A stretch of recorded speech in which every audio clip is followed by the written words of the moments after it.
de chanter. Et Laura, qu'est-ce qui vous a inspiré, vous, cette semaine? Les jeunes. Les jeunes. Regardez, bah tout le monde en parle. Béatrice nous en parle. Mélanie nous en parlait avec la Biennale en disant il faut rajeunir. On en parle avec le langage parce qu'ils mettent du coup partout. Mais il n'y a pas que les jeunes qui mettent du coup dans les phrases d'ailleurs. En fait, non. En fait, non. C'est du coup, en fait. Du coup, et en fait, c'est vrai qu'on les retrouve souvent. Et donc, j'ai eu envie de m'intéresser aux jeunes, c'est-à-dire à nous, hein, parce que nous sommes Et je vous emmène tout de suite direction les États-Unis d'Amérique, Laurent. Et je vous emmène rencontrer Joy et Brad. Alors non, c'est pas Brad Pitt, hein, c'est pas sa nouvelle fiancée. C'est un couple un peu original. Joy, elle a 89 ans et elle part avec son petit-fils. Capricieuse. Mais voilà, Elle se roule par 89 ans. Oui, écoutez, moi je trouve. Bah oui, voilà le couple. Le couple qui m'a saisi sur la toile parce qu'ils sont beaux, parce qu'ils montrent l'importance du lien transgénérationnel. Ils ont décidé d'aller faire 61 parcs nationaux. À l'heure où je vous parle, ils en ont fait 29. Et ils partagent tout ça sur un site internet qui s'appelle Loopsider et sur les réseaux sociaux. Moi, je trouve que ça donne des velléités, ça donne envie d'appeler sa grand-mère ou de s'inventer des nouvelles grand-mères et de partir avec elles sillonner le monde. Ça me donne des idées pour les vacances avec ma mère. On poursuit avec le lien transgénérationnel qui est si important dans notre société. Retour en France, direction Tours, Laurent, où je voulais vous parler de l'excellente association Habitat et Humanisme à Tours et qui va inaugurer le 20 septembre un nouveau lieu entièrement réhabilité. Il s'agit du cloître des Capucins, une réalisation de 31 logements où là aussi le but c'est de faire cohabiter des générations entre elles, c'est-à-dire des personnes âgées, isolées avec des mamans seules et des jeunes adultes eux aussi isolés et de les faire vivre ensemble.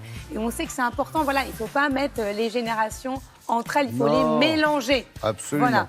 Donc, je veux bien partir à Tours pour aller découvrir ça. C'est pas très loin en même temps. C'est pas très loin. On reste en France et on se rapproche de Paris. Vous en avez parlé. La Fashion Week se tiendra du 29 septembre au 1er octobre. Et pour l'inaugurer, c'est cette jeune fille de 9 ans, amputée des 2 jambes, qui va inaugurer le défilé et qui va défiler au sommet de la Tour Eiffel. Wow. Histoire de montrer qu'on peut être handicapée et tout aussi mignonne et dynamique. Et je trouve que c'est un beau message dans ce monde de la mode qui est parfois, on peut le dire, un petit peu superficiel. Absolument, ces jeunes prennent la parole, c'est bien. Autre très belle initiative, un peu d'autopromo, hein, Laurent. Je voulais vous parler du nouveau format d'information de France Télévisions Éducation.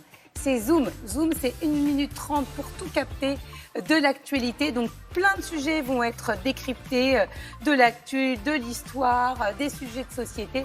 Là, il s'agit du e-sport. Voilà, découvrir d'un peu plus près le e-sport en 1 minute 30. On sait que notre concentration est en baisse. Donc, 1 minute 30, ça devrait aller. Tout le monde devrait pouvoir regarder, en tout cas, ces modules jusqu'au bout. Pas à retrouver. Voilà. Nathalie Riouet, du Nord, moi, 1 30. Et une dernière chose, voilà. Je voulais vous montrer ces 3 adolescents, en fait, pour montrer qu'ils ne sont pas tous férus de nouvelles technologies, oui, mais quand on leur montre un nouveau téléphone, ils ne savent pas s'en servir. Voilà. Un ancien téléphone.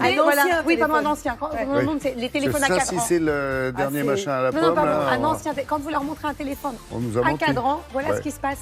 Qu'on a connu. Ils se battent parce qu'ils ne savent pas comment composer un numéro. Ça me rappelle 2001 Odyssée de l'espace avec... Oh la vache. Bon, la vidéo est à retrouver sur les réseaux sociaux, elle est excellente, mais vraiment, ils sont perdus. Qui tombe. Maintenant, ça devient des objets de collection. D'ailleurs, on les retrouve dans les brocantes. Moi, j'en ai un. Ça, on va en parler à Mélanie quand elle repassera nous voir. Merci beaucoup, Laura.